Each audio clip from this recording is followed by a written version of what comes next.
बताओ जी, आप समझा रहे हो वो समझ आ जाए। मैं कह रहा हूँ ना कि ये गोल्डन क्वेश्चन सीरीज है, ये थ्योरी नहीं है। थ्योरी अलग चीज़ है, गोल्डन क्वेश्चन सीरीज अलग है। गोल्डन क्वेश्चन सीरीज तब हो पाती है जब आप थ्योरी को बहुत अच्छे से पढ़ पाते हो, आपको ये लगता है कि हाँ ऐसा ऐसा कंसेप्ट था और ये कंसेप्ट जो है वो यहाँ पर अप्लाई करना है, ठीक है ना। क्वेश्चन के थ्रू जो है वो ये गोल्डन क्वेश्चन सीरीज चल रही है, ये वो सीरीज नहीं चल रही है कि मैं एक क्वेश्चन के अंदर आपको सारे कंसेप्ट जो है वो समझा दूंगा, ठीक है ना। यहाँ तो सीधा है कि भाई ये कंसेप्ट था, ये सवाल है, ये कह रहा है, ये पूछ रहा है और आपका ये आंसर जो है वो निकलेगा। तो क्वेश्चन सीरीज अलग चीज़ होती है और थ्योरी जो है वो बिल्कुल अलग चीज़ होती है। एक चीज़ यह है कि थ्योरी खाना होता है, खाना, ठीक है ना, और जो है वो क्वेश्चन सीरीज जो होता है ना वो खाने का स्वांगीकरण होता है, ठीक है ना। एसिमुलेशन जिसको बोलते हैं अपन यहाँ पर कहते हैं, कुछ लोग खाना खाते हैं लेकिन शरीर के लगता नहीं है, कुछ जने कम खाते हैं लेकिन जल्दी से मोटे हो जाते हैं।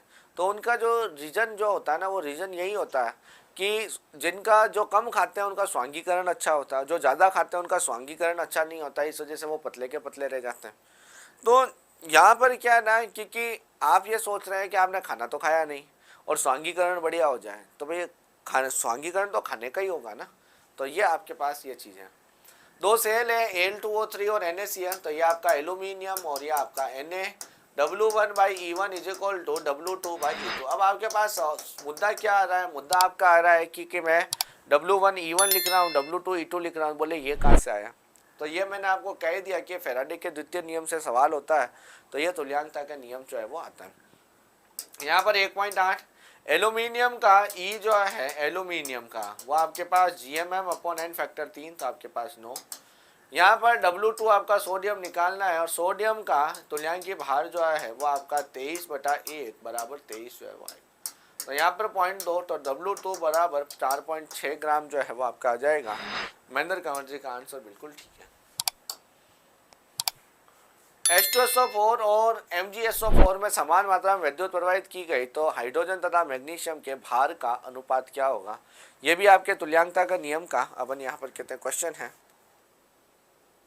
H2SO4 और MgSO4 में समान मात्रा में विद्युत धारा प्रवाहित करी है, तो इसका मतलब ये हो गया ये श्रेणी क्रम में है और समान विद्युत धारा प्रवाहित होता है, तो फैराडे का सेकंड नियम है। हाइड्रोजन और मैग्नीशियम के भार की जो है वो बात कर रहे हैं, भार का अनुपात पूछा है, मोल का नहीं पूछा, इस चीज़ का आपको ध्यान रखना है। बहुत आसान जो है वो आपका सवाल है। यहाँ पर देखो आपके पास फॉर्मूला लगेगा W1/E1 is equal to W2/E2। यहाँ पर आपका हाइड्रोजन है और यहाँ पर आपका मैग्नीशियम। हाइड्रोजन का W आपको कैलकुलेट करना है और मैग्नीशियम का भी करना है, तो W1 हाइड्रोजन का E1 कितना है आपका 1, W2 आपका ये, और मैग्नीशियम का आपके पास देखो मैग्नीशियम का 24 होता है, डिवाइड बाई 2 बराबर आपका 12 होता है, तो ये आपका क्या हो गया 12। तो W1/W2 इज इक्वल टू 1/1:12, तो आपका 22 का सेकेंड आंसर से को ज्वाइन करवा सकते हैं। आपका जो है वो एक चैप्टर यहाँ पर हो चुका है, atomic structure some basic concept आपका चल रहा है। तो जितना जल्दी आप ले लेंगे उतना ही ज़्यादा आपको जो है वो फ़ायदा जो है वो रहेगा, क्योंकि आपको फिर बाद में कवर करने में ज़्यादा दिक्कत नहीं आएगी। हालांकि अपन स्लाइड मोड से पढ़ रहे हैं तो उसके हिसाब से चैप्टर ज़्यादा भी हो जाता है, तो भी आपको बहुत ज़्यादा दिक्कत जो है वो नहीं आती। क्योंकि अगर अपन स्लाइड मोड से नहीं पढ़ के सिंपल अगर पढ़े तो मान लीजिए जिस चैप्टर के अंदर 20 क्लासें 20 घंटे लग रहे हैं वो स्लाइड मोड पे 10 घंटे ही लगते हैं, तो आपका 50% टाइम हो जाता है। बिना पेन चलाए आंसर वाला क्वेश्चन है, बिल्कुल सही बात है। यहाँ पर 0.1 NaGNO3 के 200 ml विलियन से 0.1 एम्पेयर विद्युत धारा द्वारा सिल्वर को विद्युत अपघट्य करके हटाया जाता है, तो विलियन से सिल्वर की आधा मात्रा हटाने के लिए कितना समय जो है वो अपन यहाँ पर कहते हैं लगेगा।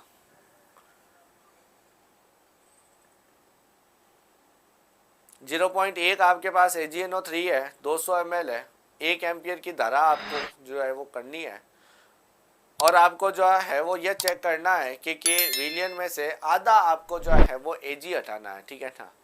तो आपको ये बताना है कि आधा Ag हटाने के लिए आपको कितनी जो है वो आपको जो है वो चाहिएगा। 23 का 4 महेंद्र कंवर जी ने बताया है। तो सबसे पहले तो आपको पास जो है वो आपको W निकालना है, normality is equal to W/E into 1000 upon VmL आपके पास सॉल्यूशन। तो W बराबर EVN अपॉन 1000, ठीक है ना। मैं Ag को ही ले लेता हूँ क्योंकि NO3 से तो मेरे को इतना मतलब नहीं। Ag का आपका 108 तुल्यांक की बार है, वॉल्यूम आपका 200 ml है, नॉर्मेटिव पॉइंट 1 है और आपके पास यहाँ पर 1000 है, ठीक है ना। इस पॉइंट को मैंने हटाया तो यहाँ पर 10 आ गया, यहाँ 2 जीरो से 2 जीरो कट गया और यहाँ पर आपके पास 216 डिवाइड बाई 100 बराबर 2.16 आपके पास Ag जो है वो आपके पास कितने में है, आपके पास 200 ml 0.1 kg NO3 में। अब आपको आधा हटाना है तो आपको W कितना है, 1.03 आपको हटाना है। अब आपका फॉर्मूला क्या है, फैराडे फर्स्ट लॉ से W is equal to GMM IT upon NF, है ना। तो W आपका 1.03 यहाँ पर, सॉरी 1.08, ठीक है ना, 1.08, GMM आपका 108, N आपका 1 होता है, I आपका जो है कितना एम्पियर है 0.1, टाइम आपको पूछा है, फैराडे आपका 96,500 जो है वो होता है, ठीक है ना। यहाँ पर इस पॉइंट को हटाया तो यहाँ पर 100 आ गया, इस पॉइंट को हटाया तो यहाँ पर 10 आ गया, 108 से 108 कट गए, 2 जीरो से आपके 2 जीरो कट गए, तो आपका T बराबर 6950 जो है वो आपका आंसर आ गया। फोर्थ जो है वो आपका आंसर। काफ़ी इजी सवाल है। Monu Sharma, good evening, sorry good morning. Silver का विद्युत रासायनिक तुल्यांक आपका 0.00 अपन यहाँ पर कहते हैं ये है। जब 5 एम्पियर विद्युत धारा को जलीय AgNO से 200 सेकंड तक प्रवाहित करते हैं तो अवक्षेपित सिल्वर की मात्रा जो है वो कितनी है। विद्युत रासायनिक तुल्यांक दे रखा है, इलेक्ट्रोकेमिकल इक्विवेलेंस। नमस्कार, राम राम सर। केमिस्ट्री के लिए बेस्ट क्वेश्चन बुक कौन सी है? मैंने आपको पहले भी बता रखा है कि बेस्ट जो है वो आपके नीट के जो है वो ओल्ड ईयर्स के क्वेश्चन जो है वो आप कर लीजिए, वो जो है वो आपके लिए बेस्ट जो है वो आपके पास रहेंगे, ठीक है ना। आप 36 ईयर के जो है 36-38 ईयर के नीट के जो सवाल आते हैं, ठीक है ना, वो आप जो है वो कर लीजिए उसके अंदर, वो आपके पास बेस्ट बुक है। तो देखो आपके पास निक्षेपित W इज इक्वल टू आपका ZIT होता है। विद्युत रासायनिक तुल्यांक दे रखा है आपका Z, ठीक है। W आपको पूछा है, Z की वैल्यू यहाँ पर 001180 दे रखा है, I आपको कितना दे रखा है 0.5 और टाइम आपको दे रखा है 200। यह आपका हटाया तो यहाँ 10, 1 जीरो से 1 जीरो, ये आपका 100 हो गया, 100 आ गया तो 2 जीरो इधर पहुँच रहे हैं, 0.1180 जो है वो आपके पास आएगा। तो अपन यहाँ पर कहते हैं सेकंड आंसर जो है वो आपका बन जाएगा, ठीक है ना, 24 का।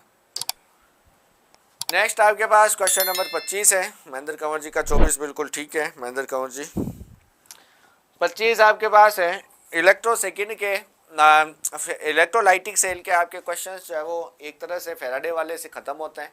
अब अपन गैल्वेनिक सेल की तरफ जो है वो मूवमेंट कर रहे हैं।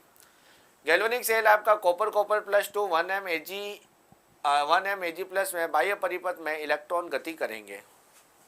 कहाँ गति करेंगे ये आपको बताना है। थ्योरी से सारे कंसेप्ट क्लियर हो जाएंगे। मीडियम हिंदी है, हो जाएंगे भैया, सबके ही हो रहे हैं। सेम फॉर्मूला पहले, बिल्कुल। इलेक्ट्रॉन की गति की जो है वो ये बात कर रहे हैं। अगर आप यहाँ देखोगे तो आपके पास ये आपका एनोड होता है और ये आपका जो है वो अपन यहाँ पर कहते हैं कैथोड होता है। ये इस तरह से आपका गैल्वेनोमीटर लगा रहता है। इधर एनोड से कैथोड आपका जो है वो इलेक्ट्रॉन गमन करता है और करंट जो है वो आपका विपरीत दिशा में जो है वो गति करता है। पहला वाला आपको अलोन बताया था, आपको कंसेप्ट बताया था अलोन, जिसके अंदर अपन ने कहा था ए से आपका अनोड होता है, एल से आपका लेफ्ट हैंड साइड में लिखा जाता है जिसका लोअर SRP होता है, ठीक है ना। यहाँ पर आपका ऑक्सीडेशन होता है और ऑक्सीडेशन की वजह से यहाँ इलेक्ट्रॉन बहुत ज़्यादा हो जाते हैं, इसलिए आपके पास जो है वो इलेक्ट्रॉन हमेशा एनोड से कैथोड मूवमेंट करते हैं। इसके ऊपर नेगेटिव चार्ज होता है और ये आपका इलेक्ट्रोड। तो एनोड कौन है आपका, ये है। तो कॉपर से Ag की तरफ जो है वो आपके पास जो है वो इलेक्ट्रॉन मूवमेंट करेगा। करंट अगर पूछ ले तो आपका फर्स्ट आंसर जो है वो चला जाएगा। नेक्स्ट क्वेश्चन है